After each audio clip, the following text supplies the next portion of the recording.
it! The hatchery survives! Brilliant play from Leenock. The harass not doing much but saving that hatchery, killing the Terran push completely dead with those burrowed banelings, now getting the Zerg Flyer attacks level 2 upgrade. And morphing a few more banelings. What that means as well is, now that Clyde knows burrowed banelings are on the map, he has to waste so many scans trying to find them, even when they're not there. Even if Leenock doesn't burrow another baneling all game, he has to scan every time he pushes out. 2 mutas there going down, not going to do anything. A decent amount of mutas there, not enough to really start killing everything in sight, but a few more have just morphed in. And if we go back here, we see the third command center now being made. Is going to be taking the gold base with that, I should imagine, as he will need to do something to catch up to this economy of Leenock, which currently stands at 144 food to 109. Again, the muta force just not quite enough to start absolutely stomping everything it comes into contact with, as we see a hatchery going down here at the gold base, and another hatchery hidden over here at this expansion. Brilliant play from Leenock, proper Korean Zerg style. Again, more burrowed banelings here that Clyde does not know about. Will have to scan if he wants to push out, or if he gets lucky he'll come down here. So you see that command center is finished. He's going to have to do something about all these speedlings though, and these mutas, before he can land that. He's getting the vehicle upgrades level 1 for the siege tanks. That does help slightly, although infantry weapons and infantry armor are far more important. But as we see a Thor in production right now. Thor's very useful against Mutalisks. But if we go down here, we see an infestation pit, which is a sure sign of infestors. We will be seeing Infestor Broodlord play yet again.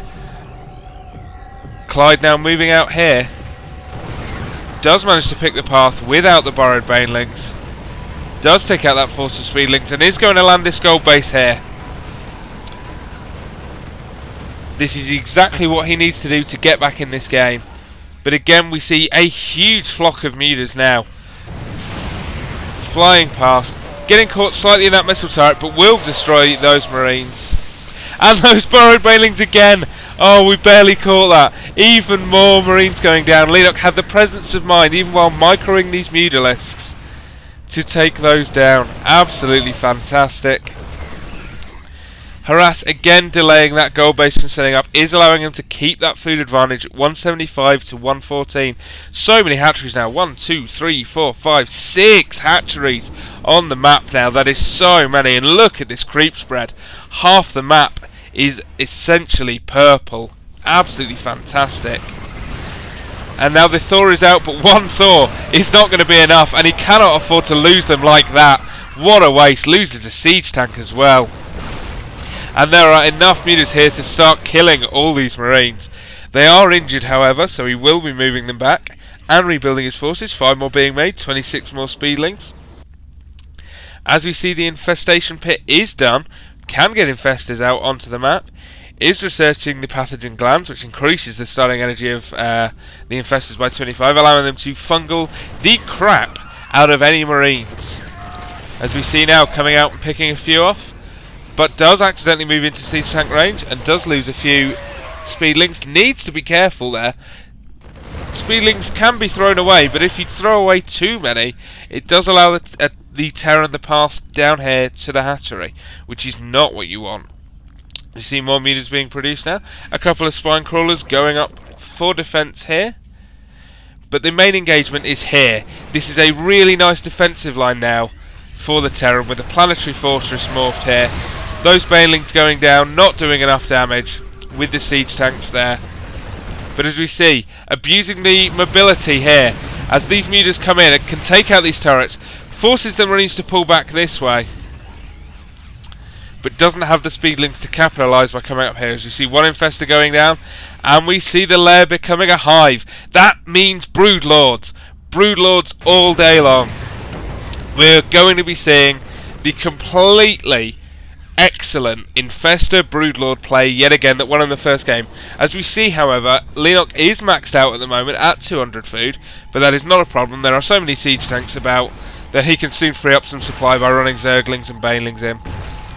As we see now, trying to do some harass with these Mutas, isn't going to get anywhere though. There is a Thor here, there are plenty of Marines. Taking another hatchery, his 7th hatchery now going down. Leonok now owns over half the map. Terran on 3 bases, Leonok on 6 including a gold with a macro hatchery here. That is absolutely insane. I've never seen a Zerg play like this before. This is fun. This is how Zerg plays. It's like watching the final level of campaign all over again. As your Zerg can build, he can remax his army in about 5 seconds with this many hatcheries. As we see the Greater Spire morphing and another evolution chamber going down. This push from the Terran needs to do something. Is going to come up here, is stimming, should take out this hatchery, but if we go back, he's trying to take out this hatchery, but he's not going to get it. There's too much here. All these forces are going to go down now. The Thor goes down again. Infestors are there. Is pushing in. Fungals, Banelings, dead.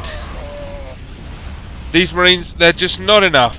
Did take out that hatchery, very important, but it's not going to be enough. Just simply reduces him to 6 hatcheries. 9 Corruptors morphing now. All of those are going to become Broodlords. Or at least most of them. You sometimes do want a few Corruptors to save them from Vikings, but there aren't any Vikings about. There are just a few Thors on the field, which will not trouble the Broodlords too much. These Mutas now coming in, sniping a tank, but losing quite a few of their number to do so. Probably not the most worthwhile engagement, and does back out. As we see Terran infantry weapons level 3 now finishing up. We see these Marines now taking down that hatchery. So much going on at the moment. These Marines now trying to take out this gold. Leonok is just everywhere, but he's coming up here. He's trying to just come in here and take them this base. He can afford to lose a few bases. Clyde cannot. These minerals are nearly gone. Cannot afford to lose these production facilities. As we see down here, the gold base goes down now. More tanks going down. The eBay goes down now. Cannot afford to lose all these structures, losing supply depots. Leonok is just remaxing so fast. Clyde now supply blocks at 163. As we see the hatchery being rebuilt here and here. Did not get this infestation pit, which is absolutely fantastic for Leonok. Did not want to lose that. Did want to keep making infestors, as he is, getting 3 more. Nearly remaxed already, while Clyde is still stuck on 161 food. A huge engagement coming in now.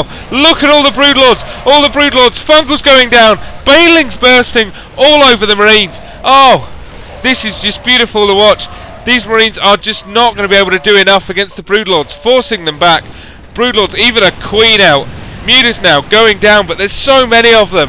Taking out the siege tanks. Taking out the missile turrets. More Queens here now, with a full energy bars for both of them, allowing them to transfuse onto these Broodlords and save them. Increasing their effectiveness. All these missile turrets going down now. More Marines coming out. But as we see, the Planetary Fortress is now under assault from Broodlords. As it is, it will be able to defend against them, but it will force repairs eventually. The Marines now stim out, do catch a couple of Broodlords, do get the 3rd one, but the Mutas coming in to force them back. Finally we see some Vikings coming out, but is it too little too late? As we see a hatchery going up here, and now the Speedlings coming in here again, destroying the economy of Clyde. Forcing this army back again and allowing him to attack the Planetary Fortress with the Broodlords. Again, this army comes up. The Speedlings now running in here do get stopped by that wall off, are going to get killed off. But this Planetary Fortress is going to go down, forcing Clyde to spend all the money he's mining on the gold in just repairing this. As the Vikings come out now. But look at this, Speedlings, Banelings, everything. All the SCVs go down. That Planetary Fortress is not going to survive much longer. And it goes. Clyde is dead now. All his army is disappeared. All he has is what's left here. He has no mining bases left. The gold is gone. There are virtually no minerals here. There are no minerals here. Clyde is dead. 45 food now to 130. 0 bases against roughly 1 million. and an Ultralisk cavern being spawned. Too little too late from Clyde. Absolutely nothing he could do, and there's the GG. Clyde goes down 2-0 to Lenok Foyu. Wow, what a game. And that's everything we've got time for today. Don't forget, join us on the chat, irc.foonetic.net, #gaming. Hang out with us, play with us. Tonight, in fact, we are playing the Game of the Month Borderlands, and we do need an extra player, so if you're about, jump in, see if you can join in with us. Don't forget, send me your StarCraft 2 replays to voctorgaming@gmail.com, or of course email me on the YouTube account. Or, in fact, leave them in the comments. Feel free to do that. I do read the comments, I do read the emails. Don't forget to subscribe if you enjoy the videos, as we get one every day, Tuesday to Friday, every week. I will be back tomorrow. I am not sure what game I'm going to bring you. I might have an interesting PvZ with EG Idra, which could be fun. But I will see. That is everything for today. Thanks very much for watching, and I will see you all tomorrow.